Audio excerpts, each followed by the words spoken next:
మేము రాచమల్లు శివప్రసాద్ రెడ్డికి సవాల్ ఇస్తున్నాం. ఇసుక మాఫియా చేసేదానికి రాష్ట్రంలో ఉచిత ఇసుక చంద్రబాబు నాయుడు గారు ప్రమాణ స్వీకారం చేస్తానే మీరు చేసిన దౌర్భాగ్య పనులకు, మీరు చేసిన దౌర్జన్యాలకు, మీరు చేసిన అక్రమాలకు అడ్డుకట్ట చేస్తూ ఉచిత ఇసుక విధానాన్ని అమలు చేయడం జరిగింది. ఎవరికి అవసరమైతే ఏ ప్రాంతంలో ఇసుక దొరుకుతుందో ఆ ప్రాంతాల నుంచి ఉచితంగా పోయి ఇసుక తెచ్చుకోవచ్చని ఒక జీవోను పాస్ చేసి రాష్ట్రమంతా అమలు చేస్తూ ఉన్నారు. ఇక్కడ అమ్ముకునేదానికి మీ మాదిరిగా డిపోలు పెట్టి ట్రాక్టర్ 6,000 రూపాయలు, టిప్పర్ 60,000 నుంచి 70,000 రూపాయలు విధానం పెట్టలే ప్రభుత్వం. ఉచిత ఇసుక విధానం నడుస్తూ ఉంది ఆ రాష్ట్రంలో. నువ్వు నోటికి వచ్చినట్టు వరదారెడ్డి గారి మీద, వరదారెడ్డి కొడుకు కొండారెడ్డి గారి మీద రోజు 30 లక్షల రూపాయలు సంపాదిస్తున్నారు అని అంటాడవే.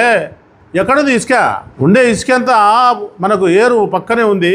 ఎన్ని కిలోమీటర్లు పొద్దుటకు ఆనుకొని ఇసుక ఉండదో. ఒక్క పిరికెడు ఇసుక కూడా లేకుండా నువ్వు నీ బావమరిది బెంగళూరుకు, తెలంగాణకు తోలేసినారు. 1,00,000 రూపాయల లారీతో తోలినారు ఆ రోజుల్లో. ఒక పిరికెడు ఇసుక కూడా వదిలిపెట్టలే ఏట్లో. ఒక క్యూబిక్ మీటర్ ఇసుక కూడా లేదు, ఒక పిరికెడ్ ఇసుక కూడా లేదు. ఎక్కడైతే ఉందో అక్కడ అవసరానికి తెచ్చుకుంటున్నారు. ట్రాక్టర్ 1,000 రూపాయలు, 1,200 రూపాయలు పెట్టి ఎవరైతే అవసరం ఉన్నదో వాళ్ళే తోలుకుంటున్నారు. రెండోది, నువ్వు ఇండస్ట్రీ డెవలప్మెంట్ కోసము పేదవాళ్ళ భూములు లాక్కుంటున్నారు అంటున్నావే. ఎవరి భూములు లాక్కుంటున్నారు? ప్రభుత్వ భూములు. ప్రభుత్వ భూముల్లో ఇండస్ట్రీలు పెట్టకుండా అడ్డుకునే దానికి ప్రయత్నం చేస్తాడావా?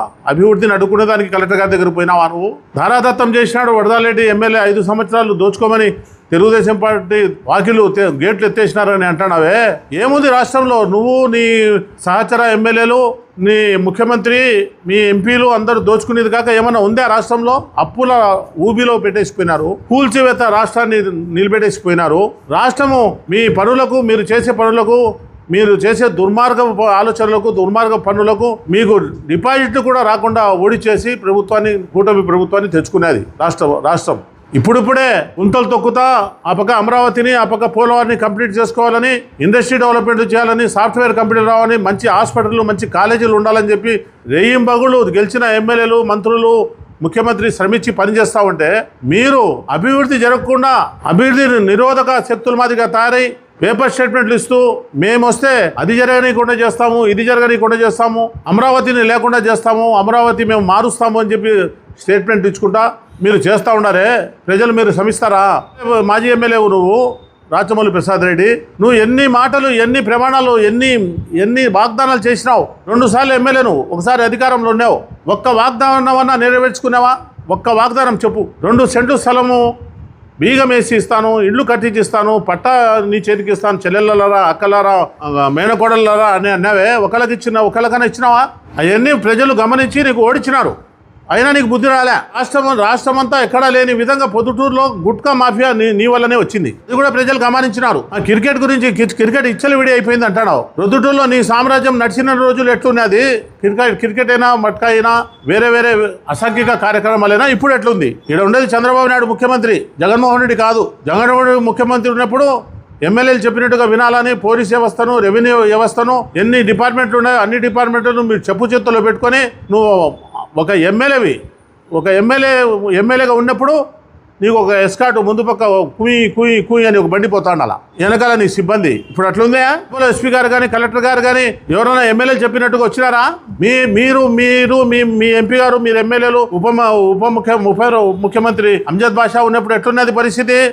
ఎవరిని పట్టుకొని పనిచేస్తున్నారు మీరు? ఇవన్నీ చెప్తూ పోతే చాలా ఉన్నాయి. నువ్వు ఇంతటితో ఆపాలా. ప్రజలు నీ మాటలు నమ్మరు. ఎన్ని దేవాలయాలు ఉన్నాయో పొద్దుటూరులో, అన్ని దేవాలయాలు, అమ్మవారుల మీద, దేవుళ్ళ మీద, శివాలయాల మీద, రాముని దేవాలయాల మీద అన్ని ప్రమాణాలు అయిపోయినాయి. నేను వాళ్ళకి చెప్పాల్సిన అవసరం లేదు. నా అక్క చెల్లెళ్ళకు చెప్తానా? నేను ప్రజలకు చెప్పాల్సిన బాధ్యత నాకు ఉంది అంటావు. ఏం బాధ్యత ఉంది నీకు? ఏ అవినీతి ఆరోపణ నిరూపిస్తావు? ఏం పనులు చేసినా మేము నువ్వు అవినీతి ఆరోపణ నిరూపించేదానికి? ఎన్ని కోట్ల రూపాయల పనులు చేసినాము? ఇప్పుడు మైదుకు రోడ్డు డెవలప్మెంట్ చేస్తున్నాము. ఇప్పుడు టెండర్లు, ఇప్పుడు కాంట్రాక్టర్ పనిచేస్తున్నారు. ఈ పక్క కొడప రోడ్డు వైడనింగ్ 10-15 కోట్ల రూపాయలు ఇప్పుడు గవర్నమెంట్ తెచ్చి ఇప్పుడు పనిచేస్తున్నాము. ఇప్పుడు అభివృద్ధి పనులు ఇప్పుడు జరుగుతూ ఉన్నాయి. నీ టైంలో ఏం జరిగినాయా? జరిగినట్టు బిల్లులు చేసుకున్నావు. నువ్వు పోయినసారి 23,000 ఓట్లతో ఓడిపోయినావు. రాబోయే ఎలక్షన్లో 50,000తో ఖచ్చితంగా ఓడిపోతావని చెప్పి నేను ఈ సందర్భంగా తెలియజేస్తున్నాను. ఇంకొకటి, అసలు నీకు విషయం ఇంకోటి తెలియచడం లేదో, నీకు టికెటే ఇయ్యరు జగన్మోహన్ రెడ్డి. నువ్వు భ్రమ పెడతాడావు, నువ్వు భ్రమలో ఉండవు. ప్రభుత్వం మాది వస్తుంది, నాకు టికెట్ ఇస్తారు, మళ్ళా నేను గెలుస్తా, నేను మంత్రిని అయితా, భ్రమలో జీవించాల్సిందే నువ్వు. నీకు అసలు టికెటే రాదని చెప్పి నేను మీ ద్వారా రాచమల్లు ప్రసాద్కి తెలియజేస్తాడు. తెలుగుదేశం పార్టీలోనే ఉంటూ 2 సంవత్సరాలు ఇన్ఛార్జిగా పనిచేసిన ప్రవీణ్ కుమార్ రెడ్డి, వరదరాజరెడ్డి గారు కానీ వరదరాజరెడ్డి గారి కుమారుడు కానీ ఎటువంటి వాళ్ళు అనేది వాళ్ళ కుటుంబానికి అంతా తెలుసు. ప్రవీణ్ కుమార్ రెడ్డి పెద్దనాయన గారు మాజీ ఎమ్మెల్యే వీరశివారెడ్డి గారు అయితేనేమి, ప్రవీణ్ కుమార్ రెడ్డి గారి తండ్రి ప్రతాప్ రెడ్డి గారు అయితేనేమి, డాక్టర్ కృష్ణారెడ్డి గారు అయితేనేమి, రాఘవరెడ్డి గారు అయితేనేమి, వాళ్ళ కుటుంబానికంతా వరదరాజరెడ్డి గారి విషయము, వరదరాజరెడ్డి గారి కుటుంబం విషయము ప్రవీణ్ రెడ్డి గారికి తెలుసు. ప్రవీణ్ రెడ్డి గారు మొన్న చెప్తూ, నువ్వు ఊరంతా అప్పులు చేసినావు, నువ్వు అన్ని కోట్లు సంపాదించినావు, ఇన్ని కోట్లు సంపాదించినావు అని చెప్పి వరదరాజరెడ్డి గారి కుటుంబం మీద, కొండారెడ్డి గారి మీద అపవాదులు వేయటము, మా పార్టీలోనే ఉంటూ తెలుగుదేశం పార్టీలో ఉంటూ చేయటం ఇది సబబు కాదని చెప్పి నేను ప్రవీణ్ రెడ్డి కూడా తెలియజేస్తున్నాను. ఏదైనా ఉంటే వరదరాజరెడ్డి గారి మీద కానీ ఇంకోటి కానీ నువ్వు పార్టీకి పోయి కంప్లైంట్ చేయాల్సిందే కానీ పత్రికలు ఎక్కకూడదు. నువ్వు పత్రికలు ఎక్కిన దానివల్ల రాచమల్లు కానీ రాచమల్లు వర్గానికి కానీ సులకనతనం అయిపోతుంది. నాకు అప్పు ఉందని నీ దగ్గర ప్రవీణ్ రెడ్డి దగ్గర కానీ రాచమల్లు దగ్గర కానీ కొండారెడ్డి అప్పు మాకు ఇవ్వాలని ఎవరైనా వచ్చినారా? ఎవరైనా అడిగినారా? అడిగితే చెప్పండి, మేము కట్టిస్తాం. వాళ్ళు నీతికి నిజాయితీకి 50 సంవత్సరాల నుంచి పనిచేస్తాడు కుటుంబం, వరదరాజరెడ్డి కుటుంబం. మేము కూడా కొంత దూరం వరదరాజరెడ్డితో దూరం అయినాము కొన్ని కారణాల వల్ల. పార్టీ టికెట్ ఇచ్చింది వరదరాజరెడ్డి గారికి. ఎందుకు ఇచ్చింది పార్టీ? చంద్రబాబు నాయుడు గారు అవినీతి పరుడైతే టికెట్ ఇస్తాడా? పార్టీ మైలేజీ వరదరాజరెడ్డి గారికి బాగుందని, సురేష్ నాయుడుని కాదని, ప్రవీణ్ రెడ్డిని కాదని, లింగారెడ్డిని కాదని, ఇంకా కొంతమంది మాకు కావాలని అడిగేటోళ్ళని కాదని, వరదరాజరెడ్డి గారికి 82 సంవత్సరాల వయసుండే వ్యక్తికి టికెట్ ఇచ్చిందంటే ఎందుకు ఇచ్చింది? పొద్దుటూరు పట్టణాన్ని అభివృద్ధి చేసిన వాడని చెప్పి వరదరాజరెడ్డి గారిని తెలుగుదేశం పార్టీ టికెట్ ఇచ్చింది. ఇప్పుడుకైనా ప్రవీణ్ రెడ్డికి మేము చెప్తున్నాము, ప్రవీణ్ రెడ్డి ఏదన్నా ఉంటే పార్టీలో మాట్లాడుకోవాలా, పార్టీలో చర్చించుకోవాలా తప్ప పత్రికలకి ఎక్కి వైఎస్ఆర్సీపీ పార్టీ వాళ్ళకు చులకనతనంగా ఉండే విధంగా నువ్వు మాట్లాడకూడదు అని చెప్పి నేను ఈ పత్రికల ద్వారా ప్రవీణ్ రెడ్డి కూడా తెలియజేస్తున్నాను.